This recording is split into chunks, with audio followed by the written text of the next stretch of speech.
Samian Krama Buleleng jagi keranjingang ring program Jaminan Kesehatan Nasional kelas 3. Pemkab Buleleng taler kantun midap dabin dana tanggungan ring APBD perubahan warse kalih tali plekutus.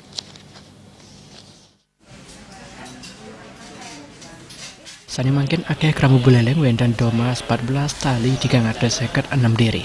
Saking samian punika krama sani durung kesarengang ring program JKN ingkian mandiri wiyadin tanggungan pemerintah wenten satak pitung dasa sia tali sama petang dasa pitu diri. Samian probioipun wanta dadas amungan pemerintah nganutin instruksi Presiden RI nomor kudus warsa kade tali pitulas. Samian krama kepatutang mana nyaringin program JKN ngawit siki Januari warsa kade tali siangolas.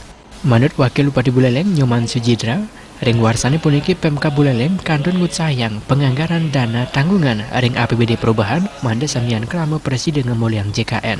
Dana tanggungan majang JKN kelas 3 probioipun wanta mawit saking dana sharing pantaran yang pemerintah pusat, provinsi, wiyaden kabupaten. Pemerintah pusat ngamungin petang dasa persen, pemekas sane ngeranjing rumah tangga sasaran, saat pemerintah provinsi miwah kabupaten amungan ipun wanta 16%.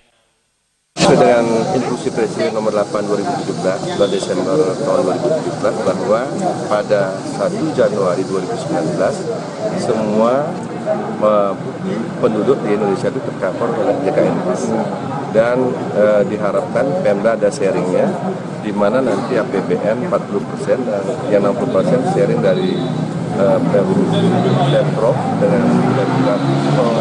Jadi untuk Kabupaten Buleleng kita akan rancang Desember ini kalau Pak Sekda di APBD mungkin sudah tercover, yang kekurangan lagi 279.000 sekian itu kita akan cover semua sehingga per 1 Januari 2019 seluruh penduduk Buleleng semua tercover JKN KIS yang sesuai dengan aturan pemerintah yang Aring selatur ipun Pemkab Buleleng kepatutang ngelasanayang pendataan majang samian krama ipun ring program JKN nganutin sarang pekesiar Presiden RI paling untar ring bulan Desember warsa kali tali plekutus Komang Yuda.